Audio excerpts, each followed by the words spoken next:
As part of our feature of interviews here on You're Probably Getting Screwed, I have Josh Mansky. Josh, do you want to introduce yourself? Sure, JD. Thanks for having me on. Josh Mansky here from Algona, Iowa, a little town in northern Iowa.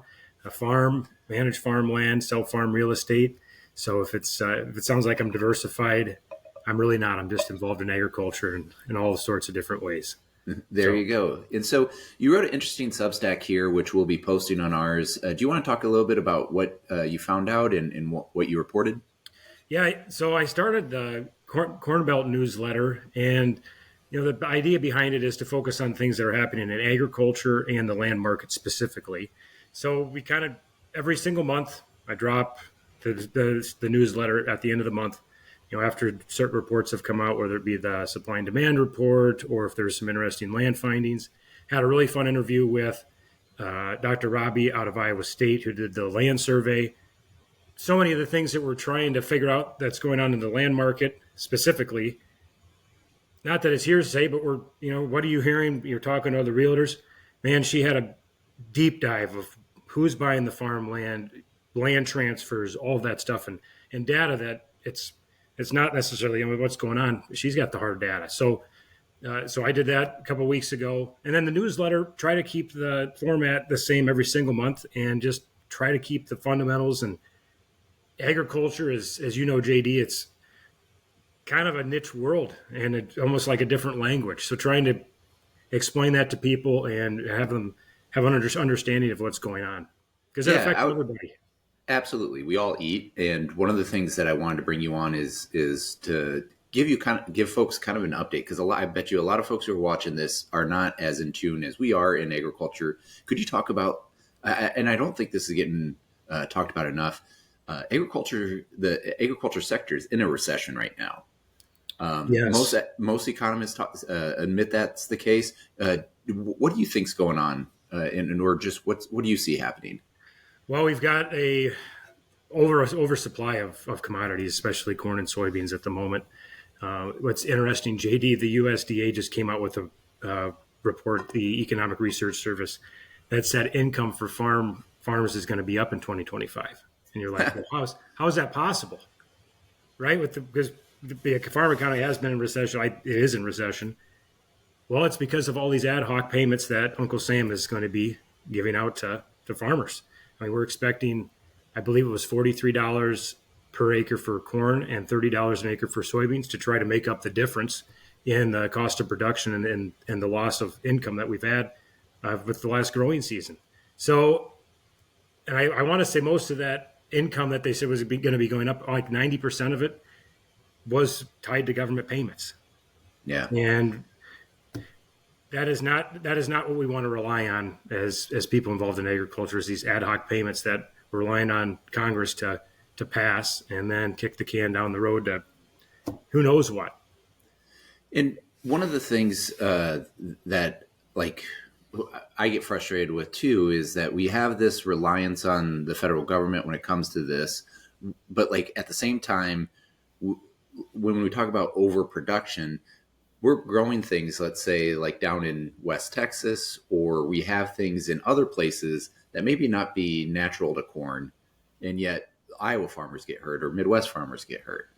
And so that's part of the issue too, right? Or am I wrong on that? No, I think you're right. And so much of what we have to deal with now is, and if you guys get a chance to go look at some of the newsletters of past, is I always have a weather section in there. And obviously, what is there to talk about weather in November, December, and January? Well, there's not much here in the United States, but our Brazilian counterparts in Brazil that are massive producers of soybeans, my goodness, we're constantly looking at what the weather in Mato Grosso is, or in different growing areas of Brazil and Argentina, to see what kind of crop they're going to be having for soybeans that affect our market here in the United States.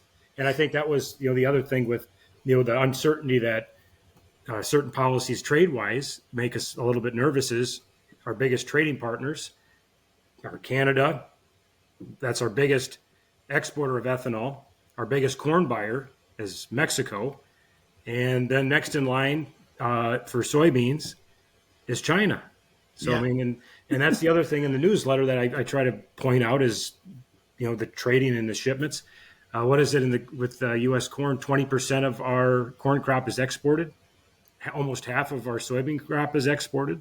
So trade is immensely important to us as growers and farmers. So we're always trying to keep that. That's always on our radar.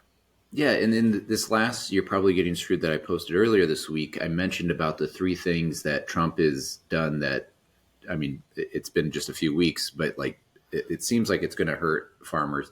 The tariffs, because last time we borrowed money from China to pay our farmers not to sell their products to China. Didn't make a lot of sense, but and as a result, we became an unreliable supplier and moved. They moved a lot of that market down to, like you mentioned, Brazil, and like the Brazil soybean markets in the past, or exports in the past 5+ years has just gone way up. Has that hurt Midwestern farmers as a result? Do you Yeah, I think? mean, before the trade war in 2018, I want to say we were exporting 2.2 to 2.3 billion bushels of soybeans, and now that's 1.8 to 1.8 and a half. The Yeah, American Soybean Association, along with the National Corn Growers Association, I'm going to point you to this study. Really proud of both of those organizations. I'm part of the corn growers here in Iowa. Just full disclosure on that, as well as the Farmers Union, of course. But their study on the corn growers and the Soybean Association, uh, their economists, very in-depth study of what the effects of tariffs will be, and mm-hmm. it said right in the report that they had permanent, damage to American farmers for the Wow, exact reason that you were talking about. yeah. That all of a sudden, hey, United States is not competitive because they've put up trade barriers. We're going to go somewhere else. And you have seen investments from the Chinese government into places like Brazil when it comes to the port infrastructure and those kind of things. Right. So two other things I mentioned in my post was one was the freeze, and we're seeing that. I don't know if there's around here, but I think there was or I don't think I know there was this viral clip that down in Missouri about a farmer who wasn't going to get his payments, even though he already signed the contract on that. And that's a lot of the conservation or So I cover think crop. specifically, I think it's an important point on this. I think the specific program he was referring to is EQIP. Yeah. Yep. You're right. That's a very important program. Yeah. Right.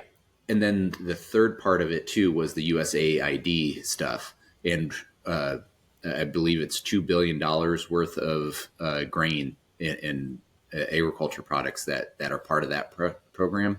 Food for I think it's food for progress or food something like that. Through the Commodity Credit Corporation through USDA they buy wheat and that specifically JD on that side of it has affected big time wheat and Yeah. sorghum producers, especially in Kansas. Yeah. That program they don't necessarily buy a ton of. There is some cornmeal in there, I know, and some soybeans, I believe, but it doesn't affect That's us much. as much. But still, Yeah. regardless, we care about all of our farmers, whether they're in Texas or Kansas or Minnesota or Iowa or Illinois. Exactly. One thing I want to talk a little bit before we end things is foreign ownership of farmland. You wrote a little bit about that. Do you want to talk a little bit about what you found? Yes. So the American Farm Bureau Federation had a report that came out. I thought it was really fascinating. Of course, uh, when it comes to foreign ownership of farmland, I think most of us are like, don't necessarily think that's a good thing. Would rather stay in American hands. I'm definitely in that camp. And then, of course, when it comes to the Chinese government buying up American farmland, not in that camp either. Don't like that. But when they broke it down to who the majority of the buyers of the farmland is as far as foreign countries, like Canada, most of it Mm-hmm. was from Canada, and just a very small portion of it was from people from either investors in China. I don't know if it was specifically the Chinese government that was doing it.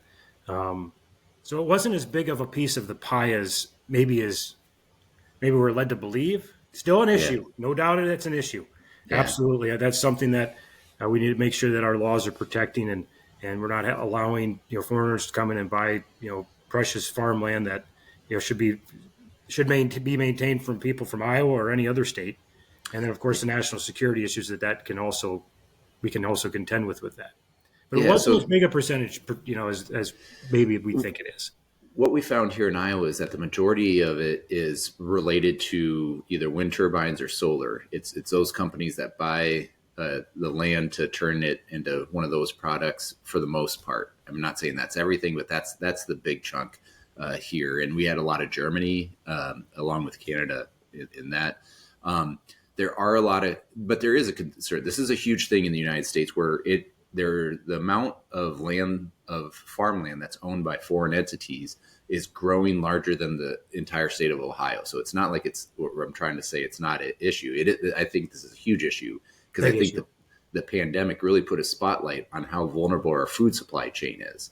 And as we get more and more consolidated, all that becomes more allows us to be more vulnerable as a nation. So food security is national security, I firmly believe, Amen. and so I think when it comes to that we do really have to watch out. So with that, what you want to talk about your newsletter one last time? Where can people find it? Sure. I call it the Corn Belt Newsletter on Substack. You can find it on Substack, and it's posted. I try to do it the last week of every month. And like I said, the Fantastic. format tries to stay the same. And it's actually been kind of a nice, even for me, for some of the record keeping that I go back and go back and look at. So I hope people Very, enjoy it, or if they hope they find value in it. It's all and free, always will be. awesome. And we'll put it in ours as well. And Sounds with great. that, just want to say thank you. Thanks, JD.